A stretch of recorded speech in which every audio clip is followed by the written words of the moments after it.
네, 잘 들리시나요? 네, 네, 화면 잘 보이시고요.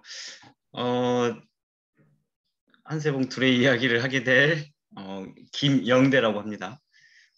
저는 이제 닉네임을 막똥을 쓰고 있고요.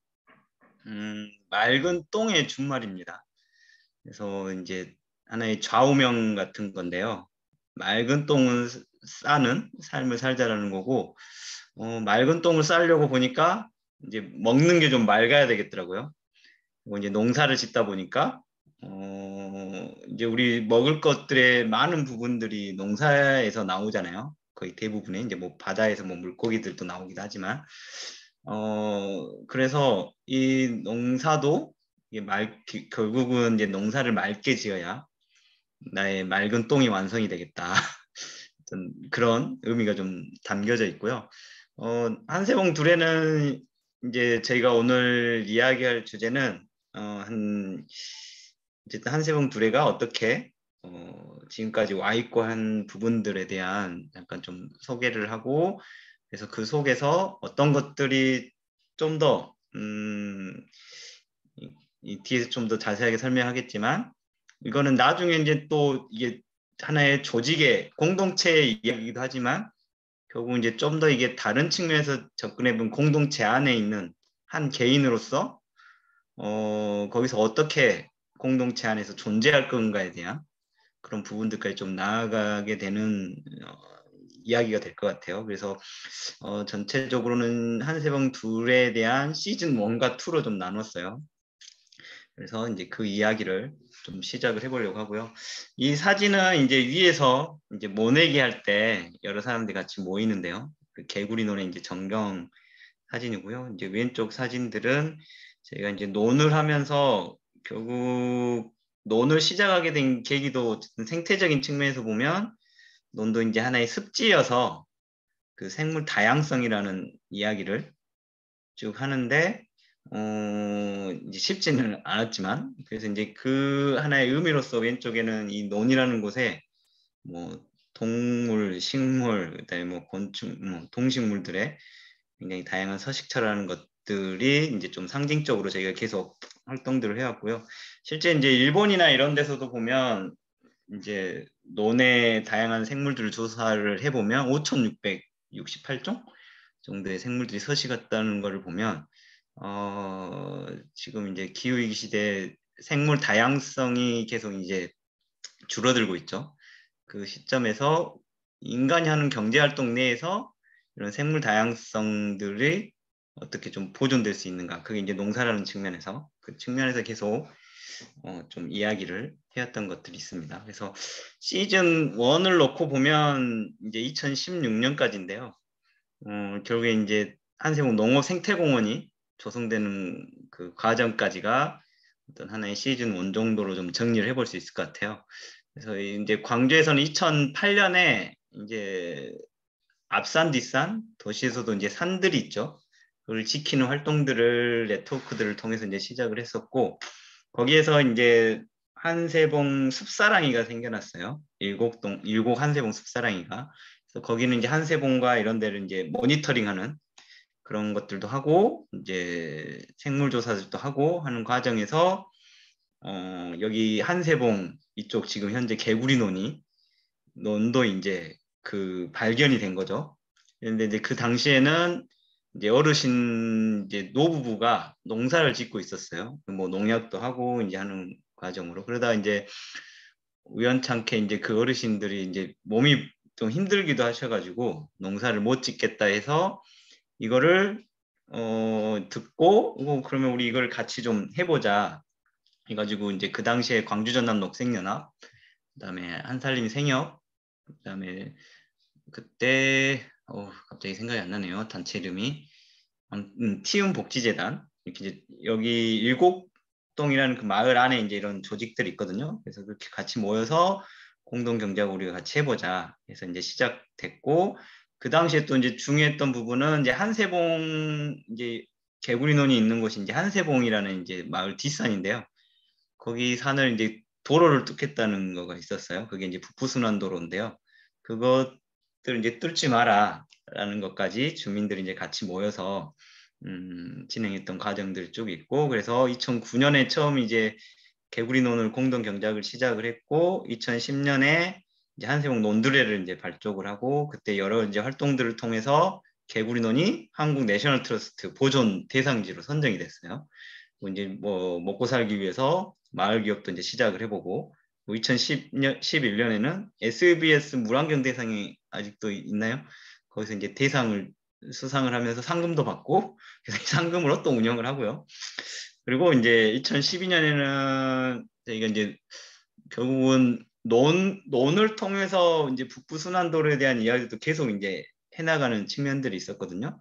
그래서 이 그동안에 이제 우리가 해왔던 활동들을 개구리 논이 이제 하나의 갤러리장이 된 거죠. 그래서 이제 그 광주 비엔날레가 이제 2년에 한 번씩 열리는데 2012년도에 저희가 이제 참여를 해서 또 여기서 그 또 이제 이런 여러 가지 활동들 전시도 하고 하면서 이제 좀 생소하잖아요. 논 자체가 이제 갤러리장이 됐으니까 가을에 이제 그런 풍경들을 상상해 보시면 거기에 이제 우리가 활동했던 사진들과 그다음에 퇴비에 대한 이야기들 그런 것들도 이제 설치로도 해놓고 바람개비 바람도 이제 전시해 보고요. 바람개비로 그래서 이게 이제 뭐 대상을 수상하기도 했고 이제 이 과정에서 보면 이제 그 한국 내셔널 트러스트에서 보존 대상지로 이제 선정을 되면서 이거를 계기로 해서 여기를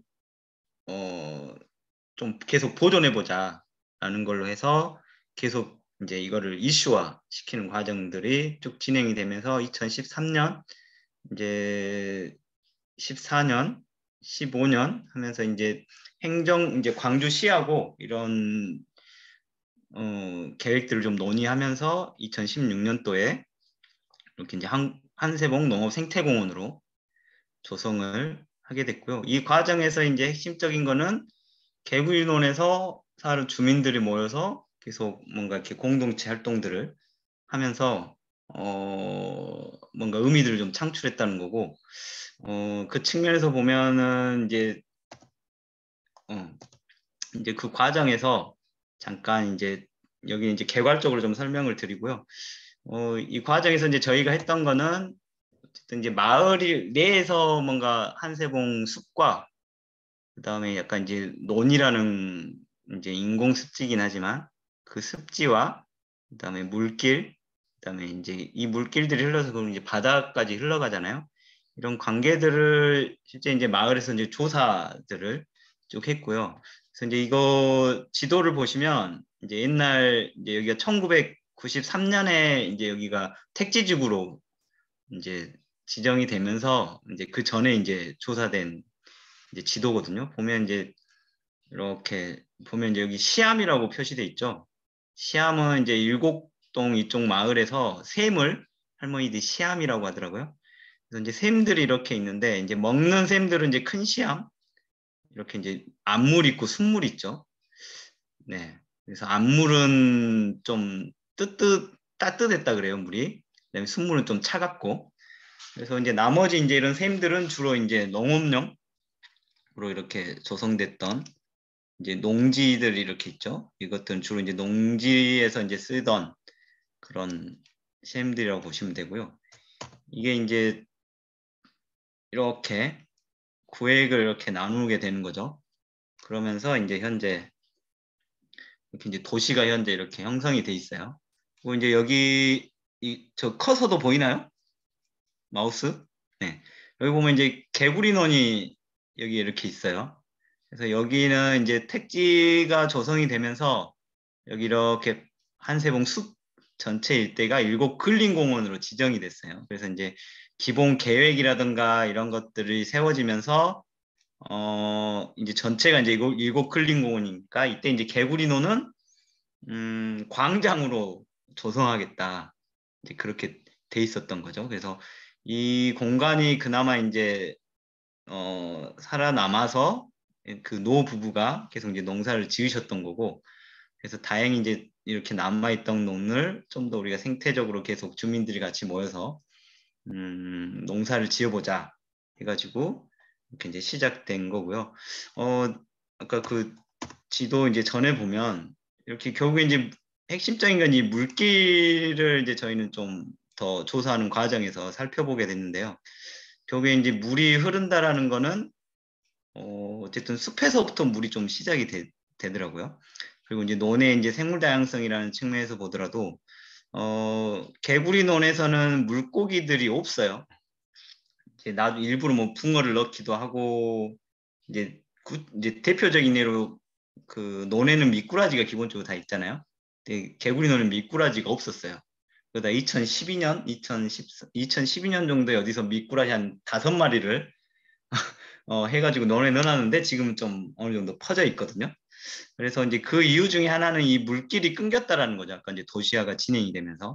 그래서 이 물길들은 이제 용봉천으로 흐르고 용봉천에서 이제 뭐야 그 광주천과 만나고 광주천이 다시 영산강으로 흘러서 이제 바다로 되는 거죠. 그러니까 숲과 바다가 따지고 이 물길을 통해서 이어졌다는 거고 그게 이제 물고기라든가 이런 거에 중요한 통로로서 전체적으로 보면 이 일곡동이라는 마을 자체의 그런 생물 다양성들이 이런 도시 이후에 이렇게 도시가 됐던 상태에서 비교해 보면 훨씬 다양할 수밖에 없었던 구조고 그 다양성이 좀 깨졌던 부분들은 이런 물길들이 대부분 도시화가 진행되면서 이것들은 다 복개가 되거나 사라져 버리는 거죠. 그래서 이 측면에서도 비가 오면 이제 보시면 이제 그래서 이 형태에서 이제 제가 이제 그림을 그려본 건데요. 여기 보면 좀 소 같죠? 이제 한세봉이 옛날에 이제 그 이거 제가 그냥 막 좀 유치하게 좀 그리긴 했지만요. 이제 한세봉이 이제 옛날에 황쇠봉이라 해가지고 소를 마을 주민들한테 이제 그 소의 어떤 의미였다고 그래요. 그래서 이제 이 개구리논이 있는 곳이 소소리꼴이에요. 대충 어떤 의미가 들어오죠. 소소리꼴. 여기서 이제 보면 이제 바람이 이렇게 소가 음메 우니까 바람이 이렇게 불면서 소 울음소리가 난다고 해서 소소리꼴인데 바람이 이렇게 불어오면 시원했다 그래요. 그래서 이제 시원한 바람이 불어오면 비가 또 왔다 그래요. 그렇게 그 소소리꼴에서 시원한 바람이 불어오면 그래서 소가 음메하고 울면 이렇게 비가 내렸던 어떤 과정들이고요. 그 전 이제 여기 보면 이제 아파트들이 지어지게 됐죠.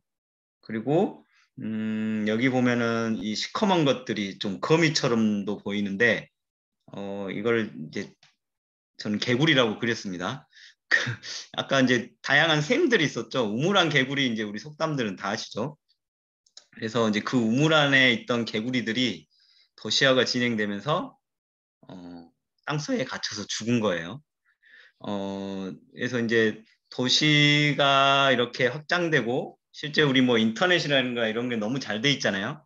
그래서 뭐 우물안 개구리가 될래야 될 수 없는 실제 이제 우리 사회이기도 한 거죠. 그래서 이제 우물안 개구리는 사라졌지만 이 개구리들이 결국은 이제 그나마 살 수 있는 도시에서 일곡이라는 공간에서 이제 한세봉이라는 공간을 이제 국한이 된 거고 그렇지만 이 좀 더 다른 의미로 좀 해석을 하면 이 도시안 개구리로 좀 바꿔서 좀 부를 수도 있겠다.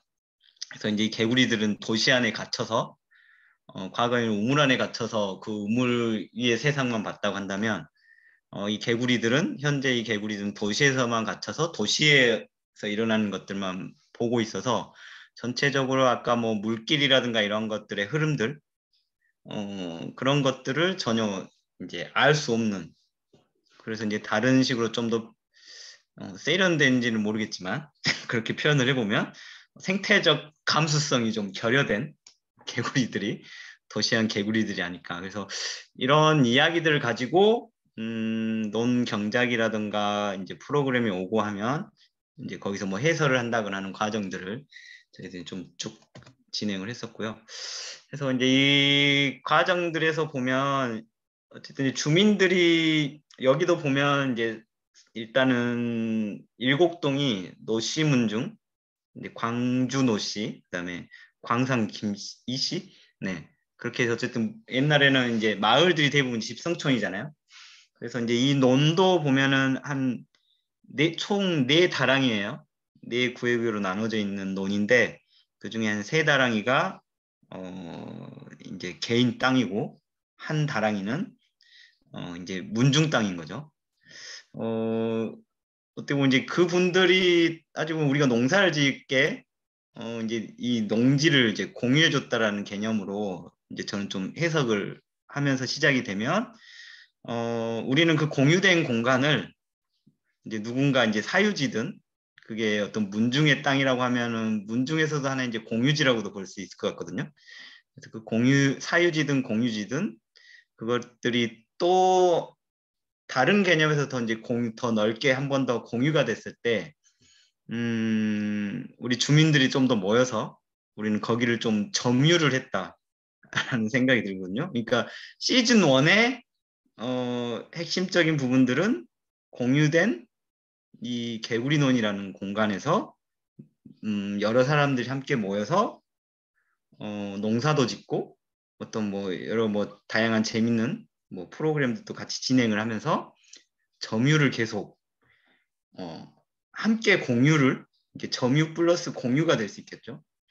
공유를 해왔던 하나의 역사가 시즌 1이었던 것 같고요. 이제 그 과정에서 결국에는 이제 우리의 하나의 어떤 모인 사람들이 이제 기억들이 생기는 거죠. 공통의 기억들이 논에서 이루어지는 것들이 그런 것들이 이제 어떻게 보면 여기 이제 개인 땅이거나 하는 거였지만 따지고 보면 그 기억들이 모이고 모여서 어떤 하나의 좀 힘이 형성됐고 그 힘은 결국 이 공간이 이 사람들의 것은 아니지만 하나의 어떤 의사 결정을 할 수 있는 이 농지를 어떻게 보통 이런 게 형성돼 있지 않다고 한다면 이 논 주인에 의해서 기본적으로 기존에 뭐 그런 거 상관없이 자기 땅도 아닌데 다른 사람들이 굳이 뭐 여기 의사 결정을 할 필요 없잖아요. 이걸 어떻게 하자 어떻게 하자 그런 것들이 잘 먹히지도 않고요. 근데 여기 그런 것들이 기억이 쌓이고 아까 내셔널 트러스트라든가 SBS 물안경 대상이라든가 그런 데서 어떤 공인된 이야기들이 계속 펼쳐지면서 여기가 꼭 땅 주인뿐만 아니라 물론 중요한 땅 주인이 일차적으로 어떤 중요한 결정권을 갖고 있겠지만 뭔가 여기 함께했던 사람들이 뭔가 의사 결정 구조에 들어갈 수 있는 그런 형식이 됐다라고 저는 좀 평가를 좀 하고 있고요. 그래서 뭔가 공유지를 좀 재생산한다라는 측면. 이제 과거에 보면 마을마다 마을 공유지가 있었다고 하거든요. 이게 이제 물론 이제 사유지도 당연히 존재를 했고 사유지는 사유지대로 그 사람들이 뭐 역할을 했겠지만 그 공유지를 중심으로 해서 여기는 다양한 의사결정 구조가 모여질 수 있는 형태였다는 거는 좀 분명할 것 같고요. 그래서 이 공유지를 중심으로 해서 사람들은 이게 좀 가난하다는 표현은 좀 그럴 수 있겠지만 좀 자기한테 땅이 없거나 하는 사람들은 이 공유지를 통해서 먹고 살 수 있는 어떤 그런 그 기반을 보장받았다라는 거죠. 그러니까 예를 들면 뭐 사유지가 70%라면 적어도 공유지는 마을에서 30% 정도는 어느 정도 이렇게 확보를 하고 있었다는 거가 기본적으로 전통적으로 하나의 마을의 하나의 그런 부분이었다라는 것들이 좀 다른 것 어떤 자료라든가 뭐 이야기들을 들어보면 조금씩 이제 보여지는 거가 있고요. 그래서 이제 이런 과거에 보면 결국 이제 농사라는 게 대부분 다들 농사를 지었잖아요. 지금 이제 도시 안에서는 농사는 거의 짓지는 않겠지만 짓는 분도 계시지만 대부분 다양한 어떤 먹고 사는 구조가 있었던 거죠. 그런데 이제 과거에는 보면 농사가 대부분 농사를 짓고 그래서 이제 농사라는 어떤 공통의 생산이라든가 생활 방식들을 가지고서 사람들은 모여서 이제 가운데 이 사진처럼 이거는 이제 저희가 이제 현대 이제 한세봉 둘에서 모내기 하는 풍경인데요. 이런 모습들이 이었을 거라는 거죠. 여기 보면 이제 왼쪽에 보면 일곡마을에는 목청계라는 게 있었다 그래요. 지금은 마을에 뭐 이장이라든가 그런 이름도 자체도 많이 바뀌었더라고요. 이장이 아니라 지금 뭐 동장으로 그러니까 예를 들면 행정의 하나의 뭔가 이야기를 전달해주는 하나의 전달자로서의 역할로 어떤 마을에서의 어떤 장이 그런 걸로 좀 전략을 했다라는 측면들이 있는 것 같아요.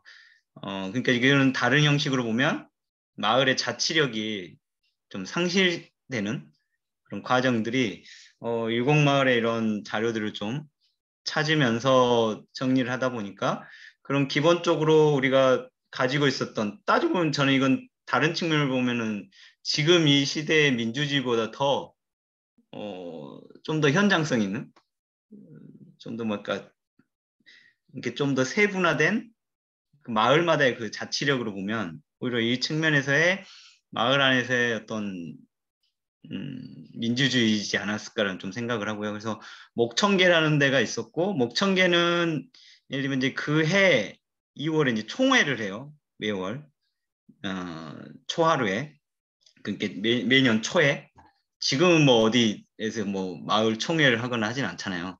지금 뭐 어떤 형태로든 마을 이렇게 지금의 어떤 마을 사업이나 이 형태에서 뭐 마을 총회를 하라고는 하지만 좀 더 이제 다른 개념의 말 그대로 좀 더 전통적인 방식에서 보면 이런 목청계가 그런 마을 공동체에서 보면 핵심적인 어떤 역할들을 했었고 여기에서 예를 들면은 그 논을 가는 품삯이라든가 그다음에 서로 이제 품앗이 할 때 뭐 어떻게 한다거나 뭐 그런 것들까지 구체적으로 서로 이야기를 해서 정했다고 해요. 그래서 여기 보면 셈굿도 하고 이제 장관굿도 하고 그래서 목청계의 또 이제 한편의 측면은 어, 서로 마을 사람들이 어울려서 놀려고 했다고도 해요.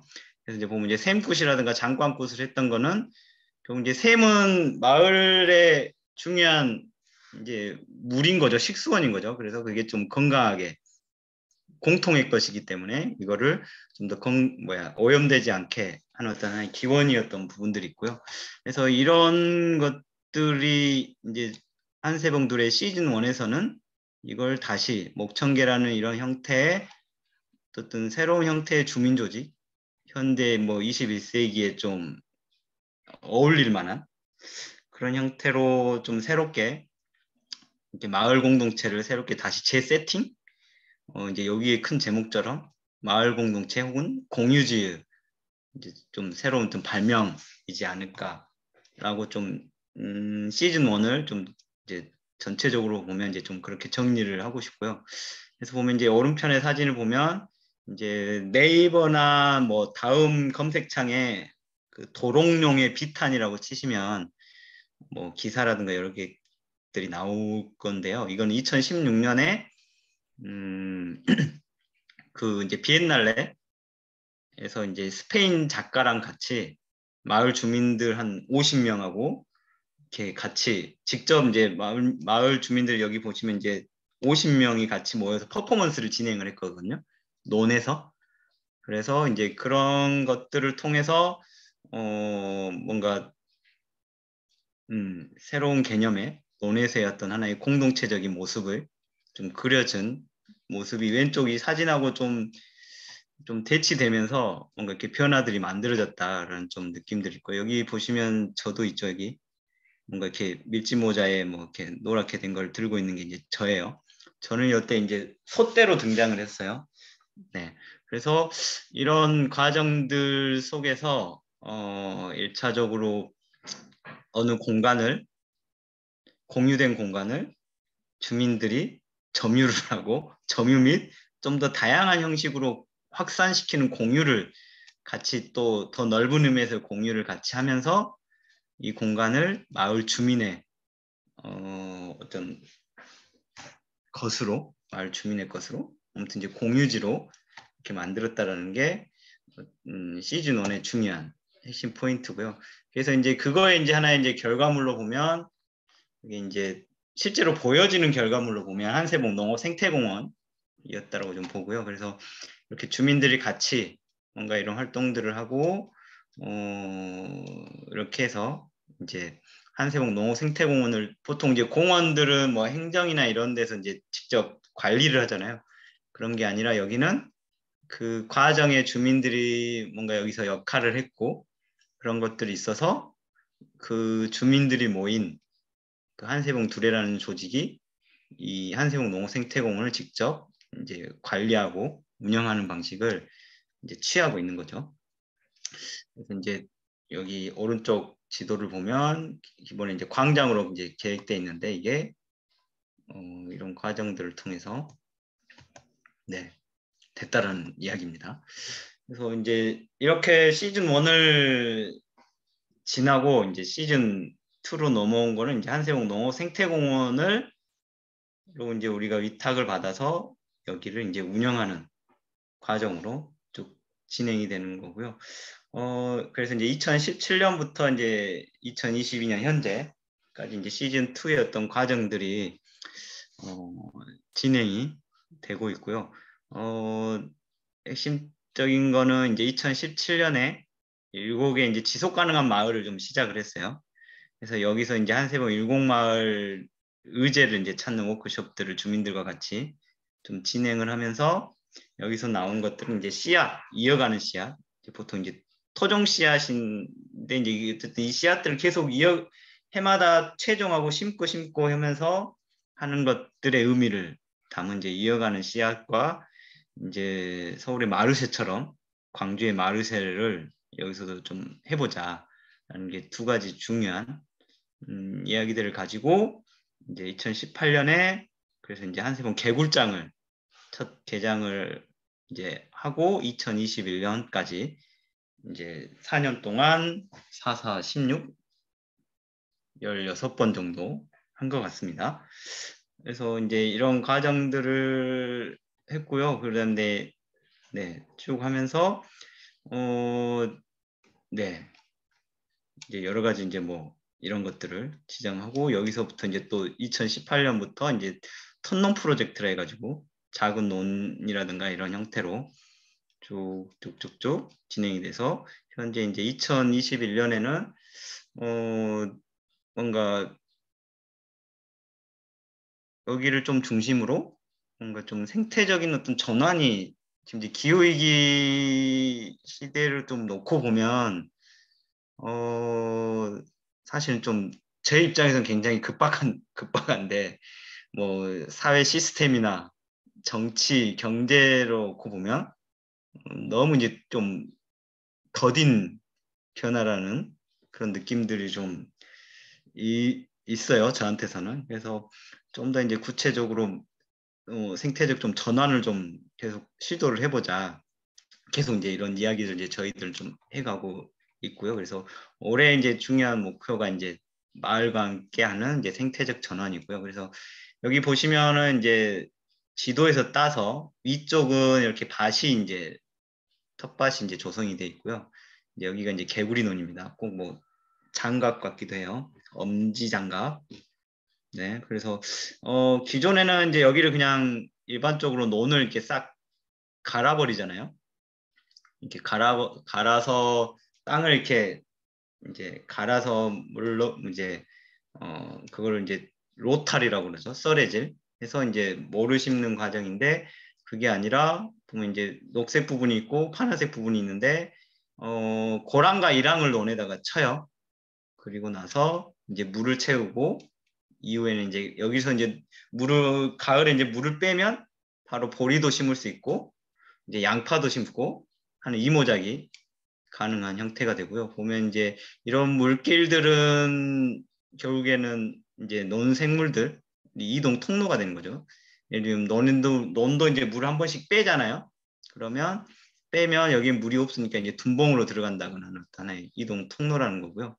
그다음에 땅이 식물이 자란다거나 하는 형태에서는 계속 공기 중에 이산화탄소를 흡수를 하잖아요. 그래서 탄소를 포집하는 한 장치로서의 이런 녹색들은 의미가 있는 거고요.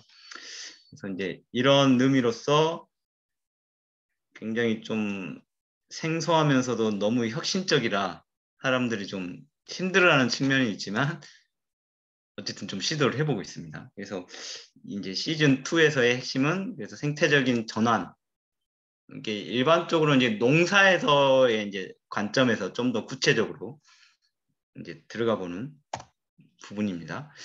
그래서 이제 이러다 보니까 그동안 이제 시즌 1에서 해왔던 것처럼 생물 다양성을 지키고, 그다음에 지금의 이제 어쨌든 기후 위기 상황에서 이제 그 전에는 어쨌든 공동체 내에서 공동체가 어떻게 여기를 자리매김하게끔 할 것인가에 대한 걸로 쭉 어떻게 보면 좀 희생이기도 하고요.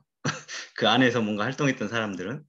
그다음에 그게 어느 정도 한 10년 정도 쌓이다 보니까 어, 이제는 좀 더 그 공동체 안에 있는 개개의 어떤 사람들의 모습들을 좀 들여다보고 그 사람들이 어떻게 공동체 안에서 의지하고 행복하게 좀 더 같이 즐겁게 뭔가 이 공동체 안에서 존재할 수 있을까? 이제 그 측면에서 보면 저는 이제 농사를 짓고 있다 보니까 저는 이 생물 다양성을 지키면서도 기후위기 상황에서 어떻게 생존할 수 있을까? 농부로 존재할 수 있을까? 이거에 대한 이제 고민을 이제 이후에 이제 던지게 되는 게 이제 저가 이제 여기 안에서는 그런 고민들로 좀 나아가게 됐고요. 음, 그래서 이제 먼저 좀 공유를 해보면 많은 사람들 이제 생물 다양성을 이제 공동체 내에서 자꾸 많은 것들을 얘기를 했지만 이게 이제 우리 사람하고의 연관점들이 쉽게 이제 와닿지 않아서 과연 이렇게 얘기하면 사람들은 뭔가 좀 올 수 있을까? 그런 생물 다양성들이 이제 생물 다양성을 얘기하면 왠지 인간하고는 좀 별개의 거로 좀 이렇게 인식이 되는 부분들이 있더라고요. 그래서 이제 이거는 이제 한번 좀 그래서 이 이야기를 좀 제가 다른데 농사 수업을 시작을 할 때도 기본적으로 이걸 좀 정리를 하는데요. 이건 이제 벼죠. 벼가 이제 뿌리를 쭉 뻗고 이제 자라나는데 보통 이제 벼 같은 경우에는 이제 나중에 이게 발화가 되면 두 가닥이 이렇게 나와요. 두 가닥이 나오면 하나는 이제 줄기로 올라가고 하나는 뿌리로 내려가는데 보통 이제 뿌리를 깊게 하나를 좀 뻗어요. 땅 아래로 뻗을 수 있을 만큼. 그래서 이 땅을 좀 간본다는 거죠. 이 땅에서 내가 얼마만큼 자랄 수 있을까?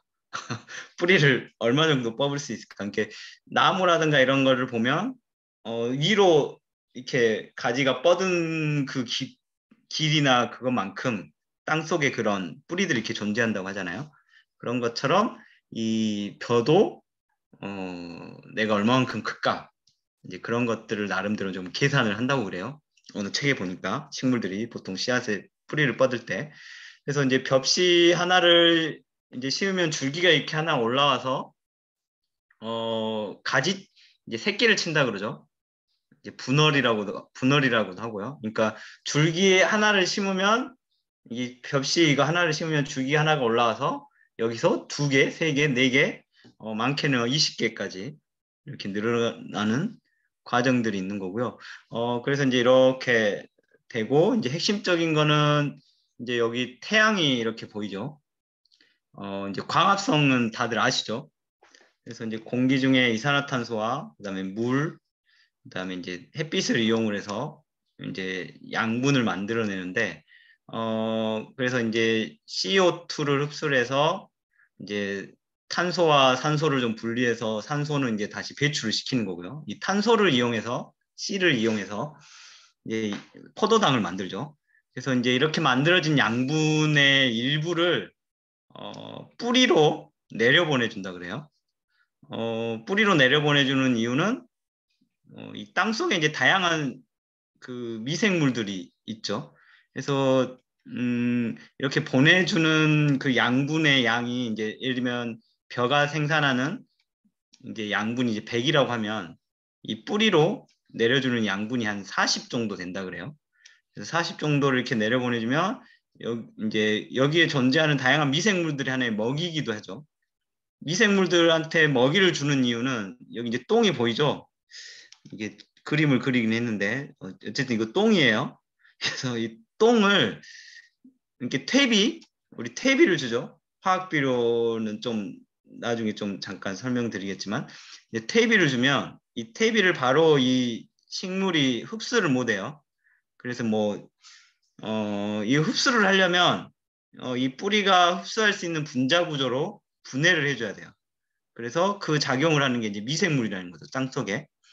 그래서 이렇게 하는 거고, 이제 화학 비료 같은 경우에는 그냥 뿌리가 바로 이제 흡수할 수 있는 분자 구조로 돼 있어서 주면 바로 이제 반응이 나타나죠. 그래서 굳이 이 미생물들이 뭔가 이렇게 작용할 수 있는 그런 여지들이 없는 거죠. 그러면 이 벼는 이 벼가 성장하고 뭔가 살아가는데 필요한 미생물들이 이 뿌리에 그대로 갖추고 있는 거죠. 갖추고 있는 거고, 예를 들면 개망초 아시죠? 개망초가 있으면 개망초도 뿌리가 있을 거 아니에요? 그러면 개망초가 이렇게 자기가 필요한 양분을 섭취하고 하기 위한 미생물들을 땅속에 뿌리에 이렇게 보존을 하고 있는 거죠. 이게 놓고 보면 이 뿌리는 하나의, 예를 들면 풀이든 벼든 어쨌든 식물들의 이 뿌리는 하나의 미생물들의 하나의 마을이라고도 표현할 수 있을 것 같아요. 근데 대부분 우리는 농사를 지면서 작물만 키우고 이런 풀들은 거의 뿌리째 다 뽑아내죠. 그러면 이 땅 속에 있는 이 다양한, 그러니까 예를 들면 벼가 갖고 있는 이 미생물과 예를 들면 아까 개망초가 갖고 있는 미생물들은 조금씩 차이가 있다는 거죠. 근데 이 미생물마다의 어떤 역할들이 분명히 있는 건데, 이 벼만 이 존재하는 이 미생물들이 있는 공간에서 예를 들면 이제 벼한테 취약한 어떤 바이러스균이나 이런 것들이 들어오게 되면 여기서 이제 막아내지 못하면 거의 이제 전체적으로 깡그리 무너지는데, 예를 들면 다른 풀들이나 다른 작물들이 가지고 있는 어쨌든 미생물 그 군에서 이거를 해결할 수 있는 어떤 게 있다고 하면 그것들이 해결이 되는 거죠. 이제 그런 측면에서 한번 좀 고민을 해볼 수 있는 거고요. 여기서 보면 이제 우리 몸이에요. 그래서 이제 우리는 밥을 이제 뭐 음식을 섭취를 통해서 양분을 얻는데, 우리 이제 이빨을 통해서 한 번씩 분해를 하고, 그다음에 이로 내려서 이걸 한번 이제 위액이라든가 이런 것들이 분비가 돼서 이제 다시 이제 이게 소장으로 내려오면서 소장에서부터 이제 본격적으로 기본적으로 우리한 필요한 뭐 탄수화물, 지방, 단백질 이런 것들이 기본적으로 이제 흡수가 되고, 그리고 나서 이제 소장에서 흡수가 못된 것들이 이제 대장으로 이렇게 오거든요. 대장균이 우리 장에 이제 있어요. 그래서 이 소장에서 흡수되지 못한 것들은 이 대장에서 흡수되는데, 이 대장에서 흡수되는 이 과정들을 보면 식물이 이제 식물의 뿌리에서 주변에 흙 속에 있는 다양한 그 미생물들의 역할들이 우리 대장에서 이루어지는 거죠. 그래서 이 대장에서 흡수되는 어떤 영양소들을 보면 뭐 칼슘이나 비타민 B1, B2 이제 그런 어쨌든 소량이지만 우리 몸에는 없어서는 안 되는 그런 좀 미량이 필요하긴 하지만 굉장히 우리 몸에는 절대적으로 좀 필요한 양분들이 이 대장을 통해서 흡수가 된다는 거죠. 그래서 그 흡수되는 과정은 대장 속에 살고 있는 미생물들을 통해서 흡수가 된다는 거고요. 그래서 보면 우리 이제 피부, 그다음에 머리카락, 이렇게 우리 몸을 구성하고 조직하는 그 인간 세포가 10조 개가 있다 그래요. 근데 우리 뭐 침에도 있고 눈물에도 있고 피부에도 있고 이런 특히 이제 대장에 대부분 많은 미생물들이 있는데 이 미생물들이 100조 개가 있다 그래요. 이렇게 따지고 보면 나 아닌 존재들이 더 많은 거죠. 그래서 실제 이런 미생물들의 작용이 우리를 좀 더 이제 건강하게 하거나 하는 과정들이 있다는 거고요. 그래서 이 면역 체계 어떤 조사 그런 연구들에서 보면 이 대장에 대한 연구들이 많이 돼 있다는 걸 좀 보실 수 있고요. 그다음에 이제 뭐 요즘 이제 우리가 코로나를 겪고 나서 이제 비타민에 대한 이야기들을 이제 종종 하는 것들이 있거든요. 그래서 이제 비타민이 이제 뭐 귤이라든가 이런 것들을 먹잖아요. 그러면 이제 어쨌든 면역 체계를 좀 강화해 준다. 감기 걸리거나 하는 것들을 좀 더 막아 준다는 건데 그거를 흡수하는 곳이 이 대장이라는 거죠. 그래서 네, 이제 그 측면에서 보면 어쨌건 이거는 우리 사람을 얘기하지만 동물도 마찬가지라는 거죠. 꼭 우리 사람뿐만 아니라. 그래서 이 식물의 이 뿌리의 이 과정과 우리 대장에서 이루어진 이 과정이 똑같다라는 거고, 그 안에서는 다양한 미생물들이 작용을 하고 있다는 거죠. 이걸 이제 지구로 좀 더 확장을 시키면 지구 안에 살고 있는, 지구 입장에서는 우리는 거의 우리 장성에 살고 있는 미생물 정도의 수준이겠죠. 그래서 그 과정에서 우리 지구가 계속 열이 오르고 있는데, 그 과정에서 우리는 어떤 지금의 우리가 살고 있는 서식처에 어떤 역할을 할 것인가, 그거에 대한 고민들이 좀 계속 됐었습니다. 그래서 결국에는 지구의 온도를 낮추려면 어느 정도 좀 적정한 수준을 유지를 하려면 이제 공기 중에 있는 탄소를 포집을 해야 되는데, 그러려면은 이런 뭐 몸으로만 소규모 농사를 지어가지고는 실제적으로 어쨌든 먹고 살아야 되잖아요. 저도 농사를 짓고 뭐 하거나. 근데 공동체 내에서 뭔가 활동하는 과정 속에서는 그것들이 이제 실제 지금까지의 과정에서는 굉장히 어려운 구조인 거죠. 보장이 안 되는.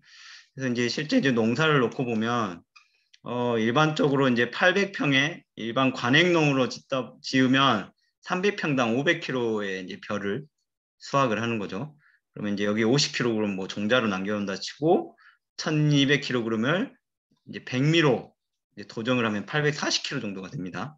그럼 100kg는 자가 소비를 하고 그럼 740kg을 판매를 할 수 있는데 이제 800평 일반 벼농사로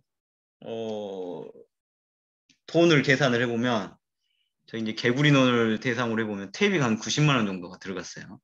그다음에 트랙터 논을 좀 2번 정도 갈고 그다음에 뭐 모판도 해야 되고 이항기는 안 쓰지만 좀 더 이제 일반적으로 생각을 해보면 이항기, 콤바인, 그다음에 개구리농 같은 경우에는 천수답이어가지고 지금 시점에 굉장히 지금 가물어가지고 지금 뭐를 굉장히 해마다 힘들어요. 완전 지금 쩍쩍 갈라져가지고 물을 어떻게 될지 고민인데 결국에는 농사를 지으려면 물차를 불러가지고 물을 대면 100만 원 정도가 들어가요.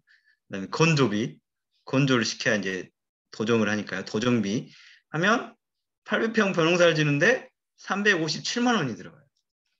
그러면 이제 쌀을 판다고 가정을 하면 네, 백미를 1,500원에 판다. 그러면 110만 원인데 들어가는 비용이 357만 원이면 마이너스 246만 원. 근데 실제 우리 쌀을 사 먹는 게 실제 일반적으로는 3,000원대거든요. 이제 저기 뭐야 생협이나 이런 때가 4,000원대고. 근데 이제 4,000원대 팔면 실제 사는 거는 더 싸겠잖아요. 저희 아버지도 벼농사를 짓는데 2016년으로 여쭤보니까 벼 40kg가 4만 원에 사갔다 하더라고요. 그럼 백미 도정을 하면은 여기 한 30% 정도 30% 정도가 빠지거든요. 무게가. 그러면 28kg에다가 4만 원에 맞추면 1kg당 1,429원이 떨어져요. 그러면 어쨌든 계속 마이너스라는 거죠. 그래서 이제 대규모 농사를 짓게끔 할 수밖에 없는 거고. 근데 어쨌든 이제 800평 농사를 지으려면 이러면 적어도 백미를 5,000원에 키로당 5,000원에 팔아야 13만 원 비로소 13만 원의 수익이 발생이 되는 거죠. 그런데 이제 탄소 포식 농사 제가 요즘 지금 이제 새롭게 이제 전환을 시키고 있는데 전환을 시키는 과정을 보면 확실히 이제 수확량은 떨어집니다. 100평당 한 100kg 정도의 벼를 수확을 하는데 50kg은 종자로 쓰고 750g은 이제 525kg는 백미가 되고 100kg은 자가 소비를 하고 판매를 425kg을 판매를 할 수 있어요. 근데 지금 뭐 땅도 갈지 않고 퇴비도 하지 않고 여기 모판 비용이 빠졌네요. 죄송합니다. 모판을 좀 쓰고 있어서 그러면 일단 20만 원 한번 계산을 해볼게요. 그럼 이제 도정비 정도 한 20만 원 정도 들어가요. 물도 넣고 보면 따지고 보면 이제 우리나라의 기후로 넣고 보면 결국은 천수답이기 때문에 과거에 조선시대까지만 보더라도 그 논중에서 천수답이 거의 70%였다고 하거든요. 그러놓고 보면 그 천수답인 조건에서도 어쨌든 변홍사를 그것도 모내기를 모를 내서 심는 과정들을 했다라는 거죠. 그러고 보면 그 비가 오는 시점을 분명히 이제 6월 장마 정도 시점이 되면 비가 오거든요. 그러면 그 정도의 시점에 맞춰서 어느 정도 모내기를 하면 이 물값은 빠질 수 있겠다. 이제 그걸로 좀 계산을 할 수 있는 거죠. 이제 그만큼 이제 모를 키우는 시점도 보통 모내기 그 모짜리라고 하죠. 모를 이제 씨앗을 파종하는 어느 모판에 그게 이제 저 같은 경우 5월 1일 날 하는데 요즘 이제 빨라져서 막 4월 막 중순이나 막 그럴 때 하면 결국 이제 비닐을 보온을 해줘야 되거든요.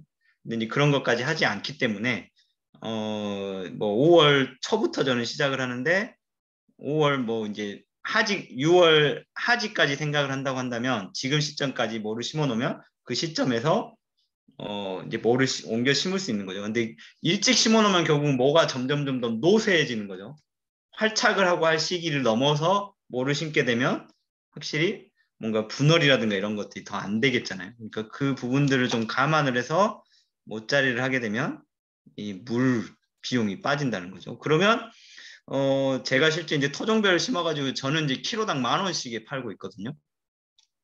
그리고 어떤 분들은 15,000원, 20,000원에 팔고 있어요. 그러면 수확량은 확 더 줄더라도 완전 차이가 나죠. 425만 원에.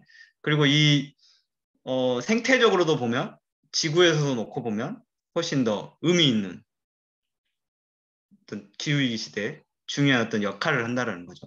그래서 800평이라는 이 조건 안에서 이 정도의 어떤 수익을 발생될 수 있다라는 거죠. 이제 물론 이제 어떤 자기 그 몸에 어떤 노동력이 들어가긴 하겠지만요. 그래서 그러면 어쨌든 이제 이런 가치를 어떻게 사람들한테 예를 들면 이렇게 탄소 포집 변홍사에 대한 이렇게 나는 쌀 1kg을 10,000원에 사 먹을 수 있다라는 이런 걸 어떻게 좀 가져가게 할 수 있을 것인가 그런 부분들이 실제로 좀 중요한 부분을 이제 남게 되는 거죠. 그래서 이제 기후 그러면은 이제 결국은 이제 땅의 문제가 발생이 되는데 실제 이제 우리나라 정책을 보면 대농 정책이죠. 대농 정책이라 이제 한국농어촌공사에서 운영하는 이제 농지은행이 있습니다.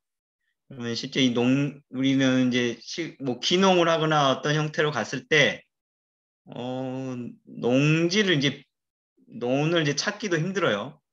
그리고 특히 이제 논 같은 경우는요. 이게 규모화돼 있기 때문에. 그리고 이제 실제 정책상으로도 보면 이제 논을 이제 빌려줄 수 있는 그나마 좀 더 저렴하게 빌려줄 수 있는 이제 1순위가 청년, 그다음에 농업 후계인 이제 후계 농업 경영인인 거죠. 이렇게 아버지가 농부시면 그 굉장히 이제 농촌에서 보면 기회가 굉장히 큰 거죠. 지원금도 많이 받을 수 있고 땅도 많이 확보할 수 있고 아까 이제 그 일반적인 벼농사 관점에서 보면 좀 규모를 늘려야 되는 거거든요. 그래야 수익이 남는 거지.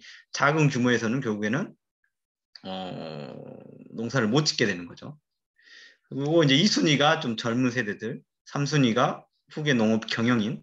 이게 결국은 청년 순위가 1순위, 2순위인 거죠. 그다음 후계 농업 경영인, 그다음에 기농인이 이제 4순위인데요.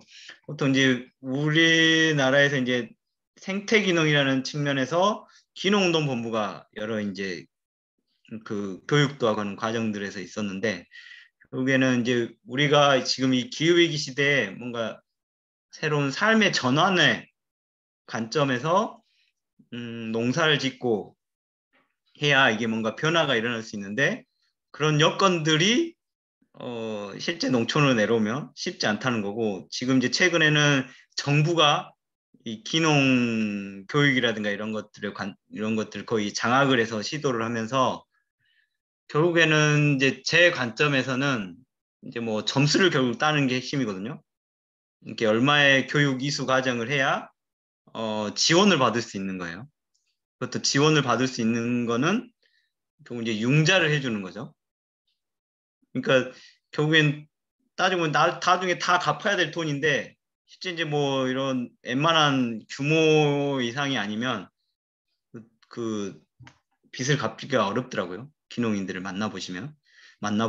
그래서 놓고, 그래서 기본적으로 예를 들면 뭐 한국 농산대학인가? 거기에 나오더라도 결국 이제 학생들한테 돈을 빌려주는 거죠. 1억인가를. 그 1억을 이렇게 신용이 없음에도 불구하고 빌려줄 수 있는 거죠. 그러면 기본적으로 그 청년 그런 걸로 정부로부터 뭔가 시작된 하나의 정책에서 농부로 자리매김하게 되면 기본적으로 뭐 5천, 1억 이 정도의 빚들을 갖고 시작하더라고요. 그래서 이제 그런 관점에서 보면 어, 우리 정부 관계자들한테 미안하지만 이런 그 기농 정책은 빚쟁이 만들기 프로젝트라고 저는 얘기를 하고 싶어요. 그래서 결국 이제 어쨌든 그 농지도 이제 몰아서 어쨌든 일정 정도의 규모화하는 과정들로 어쨌든 정책적으로는 좀 그렇게 되고 있고요. 그래서 실제 이제 현장에서 보면 농가 소득이 어쨌든 그큰 규모, L은 이제 라지, 그다음에 Y는 전문, S는 이제 작은 규모, 소농이라고 보시면 되고요. O는 이제 그 65세 이상의 이제 농부들이라고 보시면 되고요. 그래서 이제 그 농가 소득이 굉장히 차이가 나는 거고, 그럼에도 불구하고 이제 이 젊은 소농들이 농사를 그대로 이제 자금 농사 중심으로 많이 짓고 있는 부분들이고, 이렇게 굳이 뭐 팔라고 농사를 짓지 않는 거죠. 그냥 자기 먹으려고 농사를 짓는 거고, 그러면 이제 소규모라는 규모에서도 가능한 거고, 그러면 자기 농가 경제를 꾸리려면 결국에는 농사 이외에 다른 소득이 필요한 거죠. 그래서 보면 젊은 소농들이 농해 소득이 농사 이외에 다른 어떤 것들을 통해서 먹고 사는 구조들을 이제 좀 형성을 하는 것들이 실제 이제 이런 조사들을 보인 거고요. 그 젊은 사람들이 그래도 어쨌든 소득들이 더 많이 필요한 이유는 아이들도 키워야 되고 그런 것들 때문인 거고, 이제 좀 나이 드신 분들은 어느 정도 이제 아이도 키워놓고 이제 자기 어느 정도 좀 더 여유로워지는 거죠. 뭔가 들어갔을 돈들이 좀 더 줄어들고, 그다음에 그 여기 이제 이전 소득이 뭐 국민연금이라든가 이런 것들, 지원금들이 나오는 것들이거든요. 이게 이제 나이 드신 분들이 그런 측면에서는 좀 더 이제 꼭 농사를 짓지 않더라도 일정 정도의 돈이 들어오는 구조라는 거죠. 그래서 이제 그 결국에는 이제 어 이런 형태에서는 과연 좀 더 생태적인 방식으로 사람들이 이제 지구의 기후위기라는 관점에서 볼 때 이게 좀 더 탄소를 포집하거나 하는 방식으로 갈 수 있는 여건들이 과연 가능할까를 좀 농가 경제 부채를 좀 따져보면, 아까 이제 말씀드렸던 것처럼 이제 이건 어쨌든 그 빚이 있는 사람들의 어떤 그 연마다의 어떤 그뭐 변화율을 좀 나타낸 거예요. 그럼 이제 보시면은 그 규모가 작을수록 좀 이렇게 평이하죠, 해마다. 평이한데 규모가 클수록 이렇게 들쭉날쭉 하잖아요. 이제 그 이유는 우리 보통 이제 그 농부들이 하는 얘기가 있어요. 그 이제 농업기술센터가 있죠. 농업기술센터에서 해마다 이거 심으세요, 뭐 심으세요 이제 하거든요. 지원도 막 해주면서. 근데 농업기술센터에서 심으라는 것만 안 심으면 된다라는 말이 농부들 사이에 쭉 퍼져 있어요. 그래서 이제 예를 들면 그래서 이제 보통 대규모에서는 단작을 하죠. 한 종류들만 중심적으로 넓은 규모를 심는 거죠. 이게 잘 되면 빚을 갚는 거죠. 그래서 빚이 떨어졌다가 이게 또 망하면 또 폭삭 망하잖아요. 그러면 빚이 또 늘어요. 그래서 이것들이 계속 반복된다라는 거죠. 그래서 이제 이런 형태인 거고, 근데 이제 소농들은 굳이 뭐 그런 측면에서보다 좀 더 이제 예를 들면 뭐 다양하게 좀 심는다는 거죠. 예를 들면 이제 곡식류로 보더라도 벼도 심고 뭐 콩도 심고 조도 심고 수수도 심는 거죠. 그래서 이제 전통적으로 보면 이제 그렇게 심었다라는 거고, 이제 뭐 지금 현대적으로 풀이해 보면 꼭 그런 것 같지는 않을 것 같아요. 그래서 어쨌건 이런 게 좀 낙차가 작다라는 거는 이제 그 연구하시는 농학자들은 회복 탄력성이라고 이렇게 표현을 하더라고요. 이게 평이한 거라는 거죠. 그래서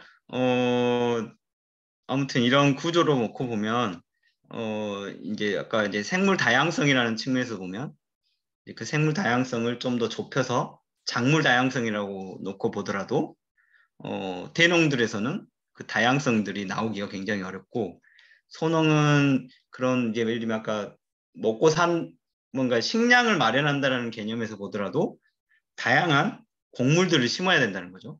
그 측면에서 예를 들면 굉장히 가뭄이어가지고 벼를 못 심었다 하면 그 대체 작물로서 조라든가 수수라든가 이런 걸로 대체를 할 수 있다라는 거죠. 그러니까 이게 폭삭 망하는 것보다는 일정 정도의 수준을 유지할 수 있는 방식의 전략을 짠다라는 거죠. 그러니까 자연스럽게 작물도 이렇게 다양성들을 확보할 수 있는 방향인 거고, 그다음에 작물의 수확량이라든가 이런 것들로 놓고 보더라도 좀 평이한 부분들, 뭔가 해마다 어떤 거 기후라든가 이런 거에 의해서 굉장한 뭐 낙차, 뭔가 변화들에 굉장히 민감한 애들보다는 작물을 또 보면 좀 더 뭔가 이렇게 낙차가 작은 수확량이 있어서 그런 어떤 종자들을 좀 더 선호할 수 있는 가능성이 높다라는 거죠. 그래서 어쨌든 이제 그 기후위기 시대의 생물 다양성이든 아까 이제 탄소 중립 방식의 어떤 농사 구조들을 꾸리더라도 그 안에 다양한 생물들이 살 수 있는 여건들이 많은 거고요. 기본적으로 농약도 안 하고, 그다음에 아까 뿌리를 아예 뿌리째 뽑지도 않고 뽑는 과정이 아니기 때문에 어떤 하나의 뿌리의 하나의 마을들, 뿌리 공동체를 거의 통째로 뽑아서 없애버리는 구조가 아니기 때문에 그 자체로도 다양한 다양성들을 확보하는 구조로 보면 이 우리의 이제 농업이라는 그게 좀 한정지어서 보면 이 소농들이 굉장히 중요한 역할을 할 수 있다는 건데, 전체적으로 보면 뭐 사회적으로 보더라도 이 소농들보다는 대농 쪽으로 계속 조건들을 밀고 나가고 있는 부분들은 좀 우리가 한번 좀 고민을 해봐야 된다는 좀 부분이 들고요. 그래서 저런 과정들에서 보면 이제 제가 한번 이제 저것들 아까 위에서 이제 계속 제가 설명드렸던 부분들이 그대로 여기 이제 나타나는 것 같아요. 제가 이제 농부에 대한 이미지를 한번 조사를 해봤거든요. 이제 총 77명 이렇게 많지는 않지만 이 중에 농부가 이제 22명인데, 이제 글씨가 이제 큰 글씨는 이제 여기 검정색 뭐 이렇게 있잖아요. 이걸 이제 제가 분류를 그냥 나름대로 해본 겁니다. 그래서 이제 고생이라는 부분은 이제 글씨가 크다는 거는 그만큼 이제 그 빈도수가 많다라는 거예요. 이 단어로 표현한 게. 그래서 이제 그래서 이 뭐 검정색 거를 다 모으니까 고생이라는 글자가 이렇게 커졌고, 그다음에 여자라고 이렇게 지칭은 하지 않았지만 제가 한번 이렇게 묶어봤어요. 여자, 남자, 땀, 생명 이렇게 나왔어요. 그래서 이걸 좀 더 이제 축약을 해서 좀 한번 나눠봤는데요. 농부가 아닌 사람은 고생, 땀이라는 형태로 나왔고, 농부인 사람한테서는 이제 고생, 땀도 있긴 하지만 어쨌든 생명이라는 부분, 그다음에 여자 이렇게 어쨌든 여성성과 생명하고는 굉장히 중요한 하나의 그런 관계들이 있다고 볼 수 있죠. 그래서 이제 그런 형태들이 좀 보인다라는 거죠. 비록 이제 숫자가 많진 않지만, 또 재밌는 거는 농부가 아닌 사람에서는 이 남자가 나타났어요. 근데 농부인 사람에서는 남자가 없어요.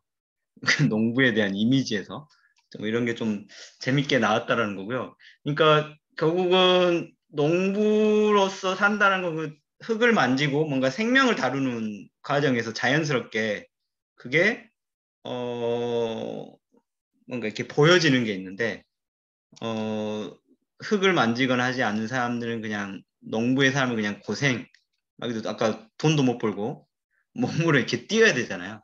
이제 고생, 땀도 따지고 보면 이제 하나 이제 고생의 범주인 거죠. 이제 그런 형태로 나타나는 걸로 보면 실제 보면 이제 아까 이제 식물의 그 뿌리를 얘기할 때 보면 결국에는 우리가 인간의 경제 활동 중에 실제 탄소 중립을 얘기할 때 결국은 탄소를 어떻게 흡착할 거잖아요. 어디 어떻게 모아놓을 거잖아요. 그 경제 활동으로 놓고 보면 그거를 실제 실행하고 있는 경제 활동은 어쨌든 제 관점에서는 농사밖에 없다. 라고 좀 생각이 들어요. 한번 좀 떠올려 보세요. 예를 들면 뭐 사무실에서 어떤 뭐 일을 한다고 하더라도 뭐 전기 쓰고 하면서 계속 어떤 형식으로 좀 배출을 하고 있잖아요.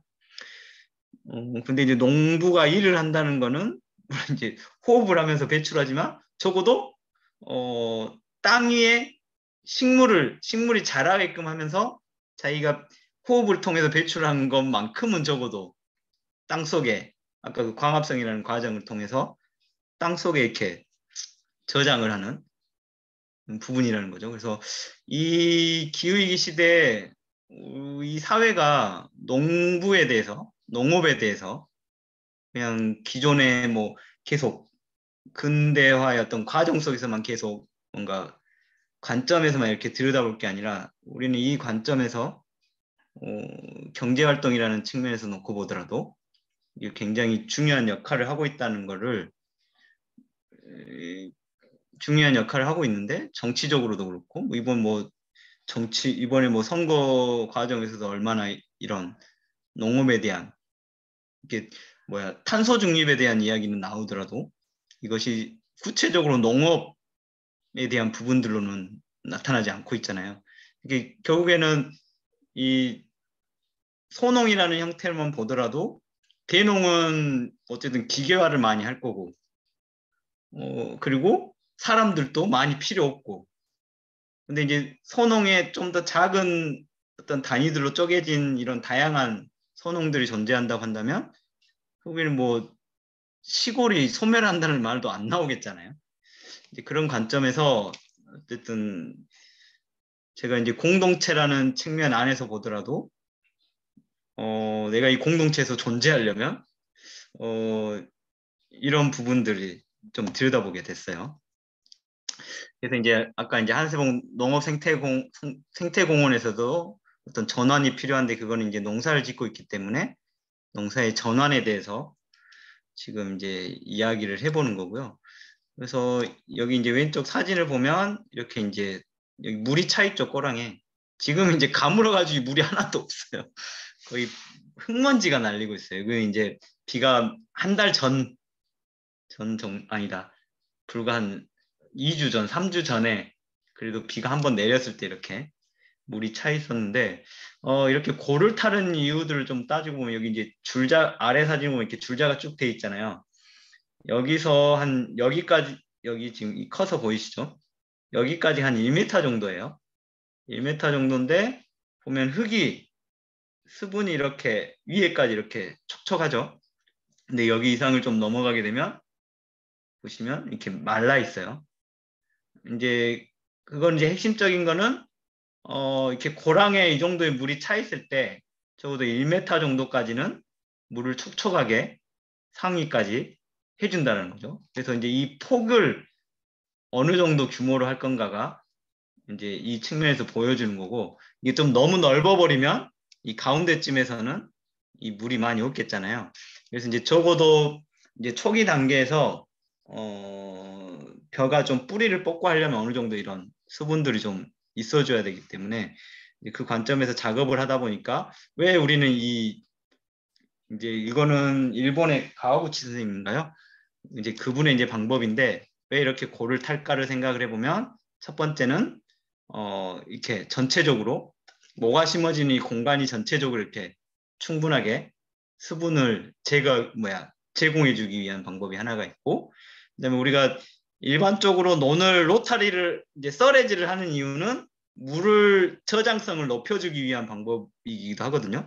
제초도 있지만 저장을 높여주기 위한 방법인데 이 방식에서의 고랑을 타는 것 또한 물을 저장성을 좀 높여주는 거죠. 이렇게 이 골마다 물이 들어가 있는 것과 여기 오른쪽에 보면 골이 많이 없잖아요.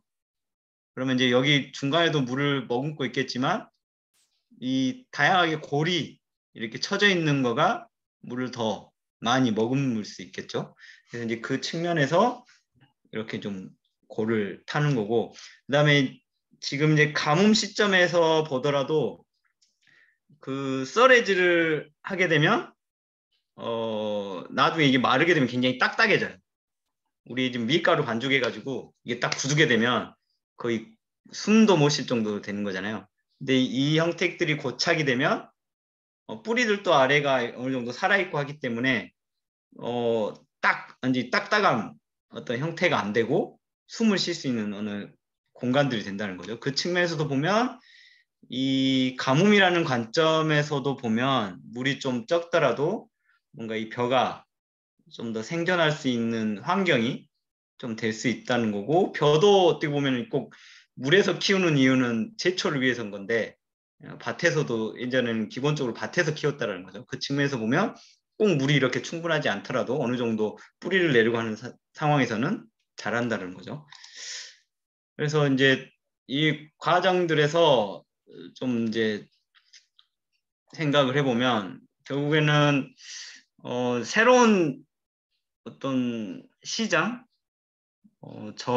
이제 이런 방식으로 뭔가 자기 삶을 계속 유지하기 위해서는 좀 새로운 형식의 그 시장이 좀 필요하겠다. 그래서 이게 같이 병행이 되지 않으면 기본의 자본주의 시장 안에서는 결국 이제 소외될 수밖에 없는 과정이라고 좀 생각이 들고요. 그래서 이거는 제가 이제 한번 표를 구성해 봤어요.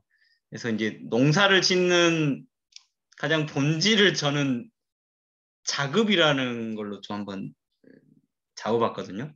이게 소농이든 대농이든 기본적으로 자급은 기본적으로 뭔가 하나를 한다라는 거죠. 그러니까 예를 들면 저희 아버지도 농부신데 한 중농 정도 되시는데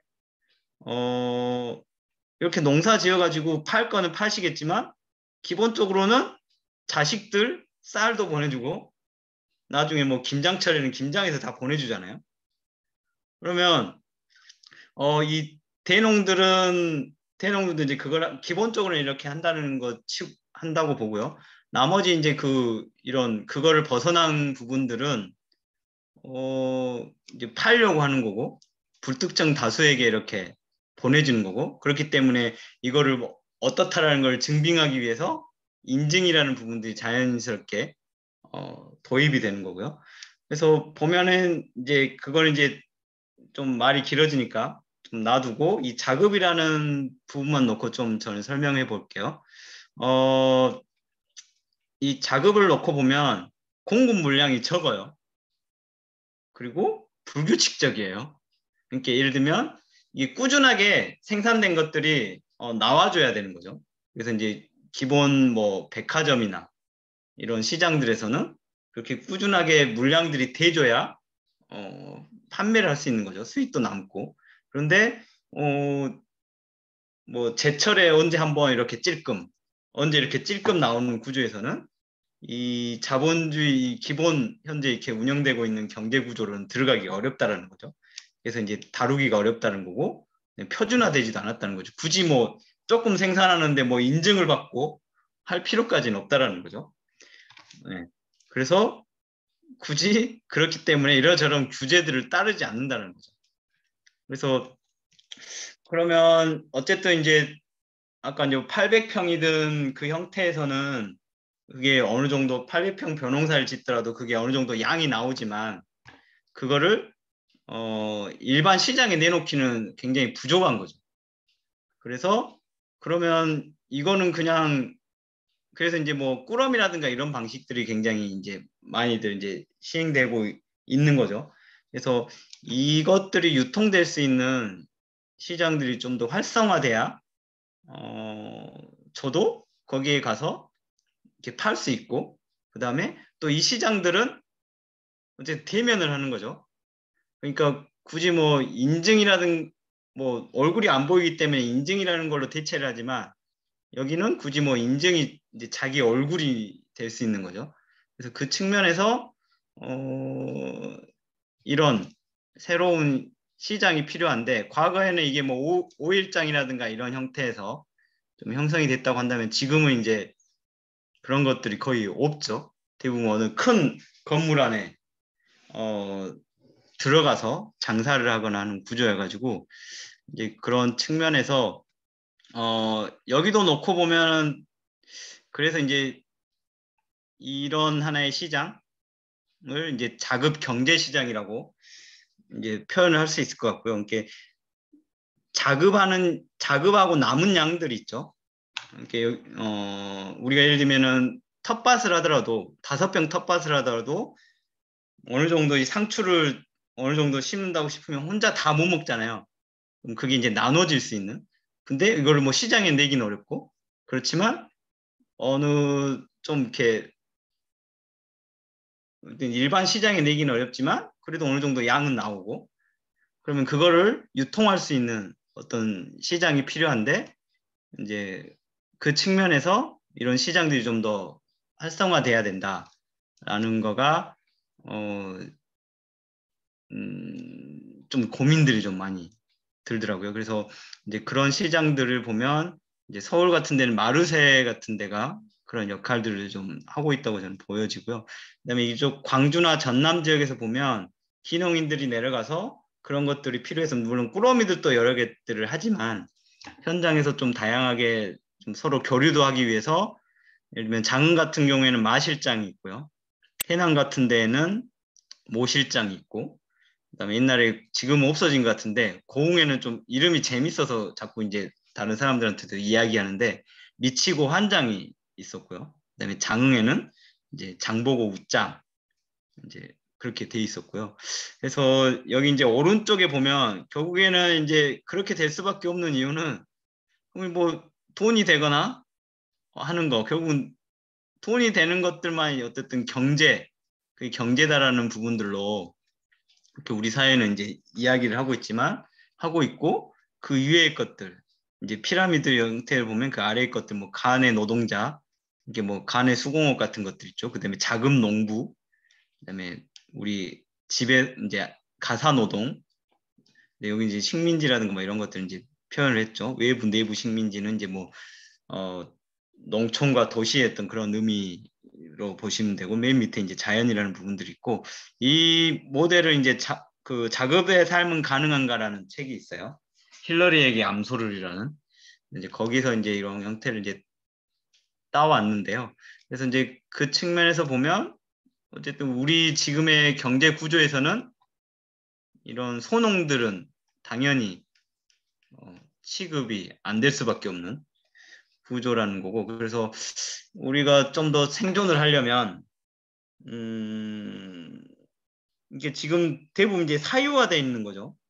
아까도 이제 농지라든가 우물도 그렇고 우물도 다 메워지고 거기 아파트들이 지어지거나 건물들이 지어지면서 뭔가 이렇게 장을 펼칠 수 있는 그 마을 안에서 좀 이런 것들이 필요한 사람들이 펼칠 수 있는 공유지들이 계속 사라졌다라는 거고 그러면 이 공유지들이 형성이 된다고 한다면 적어도 그 안에서 그런 뭔가 자기 뭐를 내놓을 수 있는 뭔가 어떤 연결고리들이 이 공유지에서 일어날 수 있다라는 좀 생각이 들어요. 근데 이런 공유지들이 계속 이제 사라지고 있다는 거고 그 측면에서 이제 한세봉 두레가 계속 활동을 하면서 한세봉 농업생태공원이라는 공간을 이렇게 공유지화하는 과정에서 우리들은 거기서 그래서 뭔가 좀 더 다양한 사람들, 이것들이 필요한, 예를 들면 장터가 필요하거나 하는 사람들한테 열어놓는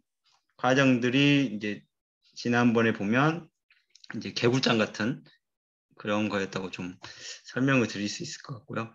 그래서 이제 저는 이제 작은 정미소를 좀 운영을 하고 있고요. 시간이 이제 거의 다 됐는데 짤막하게 여기 좀 훑고 넘어갈게요. 그래서 이제 마을 공유지 운동을 하고 있어요. 이제 여기 노는 이제 혹시 청산도의 구들장 논을 들어보셨는지 모르겠는데 그 구들장을 이 사람들과 같이 해서 이제 만들었고요. 이렇게 도시 안에서는 결국에는 이제 논을 만든다는 게 천수답을 만든다는 거고, 그래서 결국 청산도의 구슬장로는 그 물을 어떻게 효과적으로 잘 가둘 건가에 대한 부분이거든요. 그리고 역사적으로 여기가 굉장히 중요한 농업 유산이기도 하고요. 그래서 이거랑 같이 도시 안에서 접목을 시키면 이제 거리들이 많아지는 거죠. 벼농사도 있고, 그다음에 전통적으로 천수답에 대한 이야기, 그다음에 여러 가지 이제 찾아보면 그 이야기들이 될 수 있고, 그다음에 예를 들면 청산도와 도시를 좀 연결할 수 있는 하나의 징검다리가 될 수도 있고요. 이런 논을 통해서. 그래서 이제 이렇게 하다 보면 결국 우리는 숲으로 쫓겨날 수밖에 없는 구조가 되는 것 같아요. 그래서 멧돼지들과 이렇게 오른쪽에 보면 같이 농사를 지어야 되고, 그래서 농사를 오랫동안 짓다 보니까 그래도 우리가 7 정도는 가져오고 멧돼지들이 한 3 정도를 좀 파헤쳐 놓는 과정들이 좀 있는 것 같아요. 그 측면에서 좀 더 유해지면 오히려 이런 공간들은 결국은 대농들이 차지할 수 없는 공간들이거든요.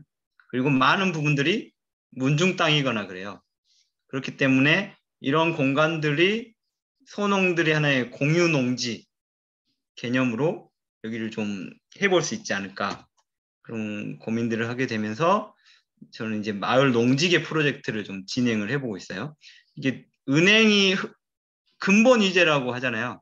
이 금을 얼마나 보유하고 있는지를 화폐를 만들 수 있거든요. 이제 기후위기 시대로 보면 아까 어쨌든 탄소를 땅속에 흡수를 이제 저장을 하잖아요, 일시적으로. 이제 그 측면에서 보면 기후위기 시대는 흙이 굉장히 중요한 거죠. 그래서 흙본 위제, 그래서 흙을 얼마나 우리는 보존하고 있느냐, 거기서 농사를 짓든 농사를 안 짓든 이제 상관은 없는데, 이제 이걸 그 흙 위에서 경제 활동을 한다고 하면 우리는 농사를 짓는 방식으로 이제는 가자라는 측면이고, 그래서 예를 들면 흙 한 평은 10,000원의 화폐를 만들어내는 거죠. 그래서 예를 들면 우리가 1,000평의 이런 공유 그 농지든 어떻든 흙이 보존하게끔 확보를 했다고 한다면 이 마을에는 1,000,000원의 마을 기금이 생겨나는 거죠. 그리고 예를 들면 10만 평을 하면 1억이고 10만 평을 우리가 확보를 했다고 한다면 10억의 마을 기금이 생겨나는 거죠.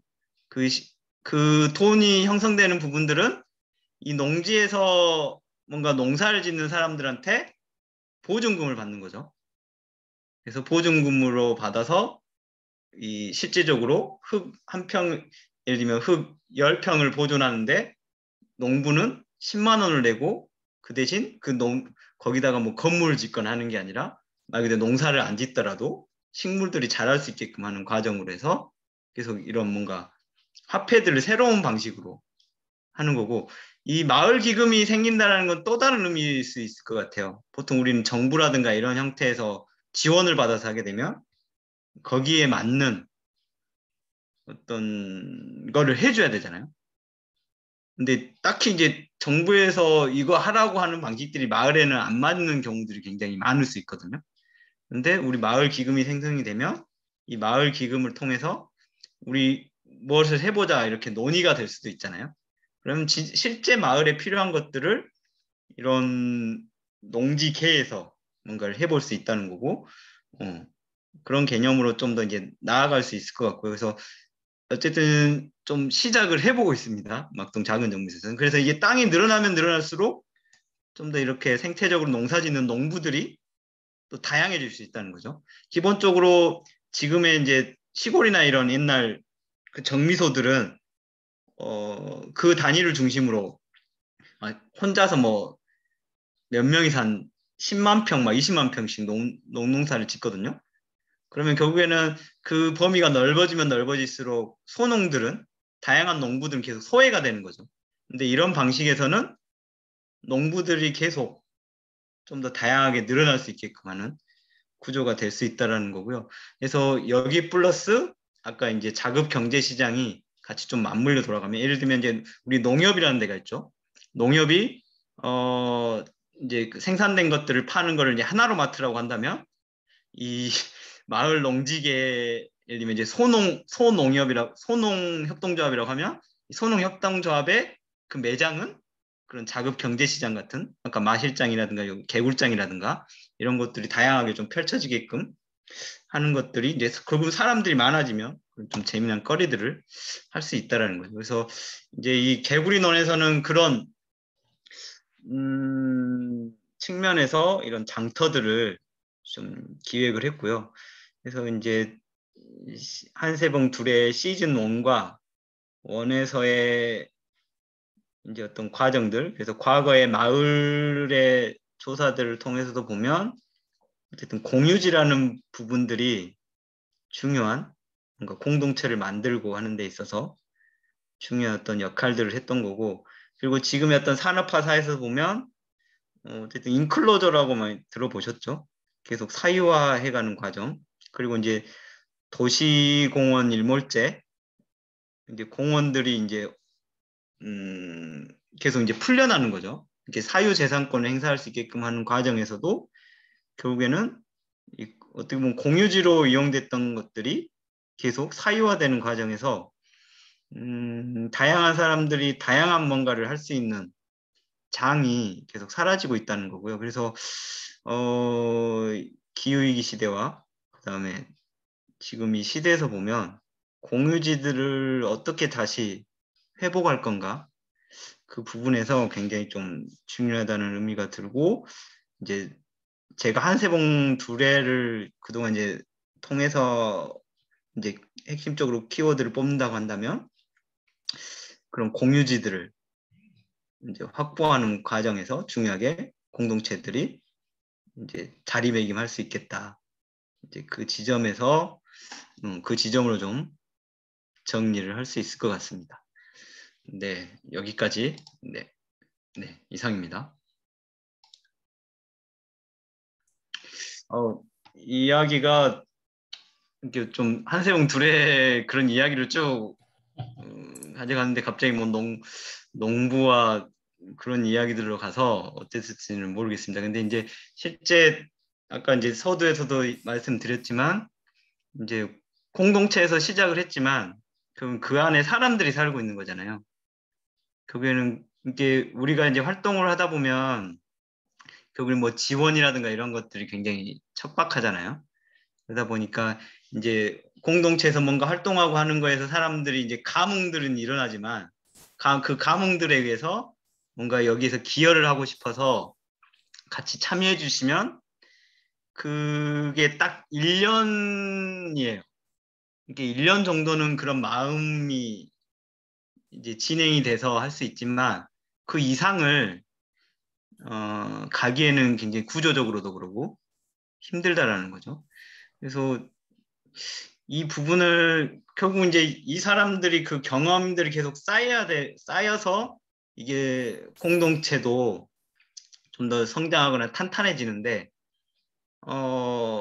1년 하고 사람들이 이제 힘들기도 하고 경제적으로 어, 이게 안 되니까요.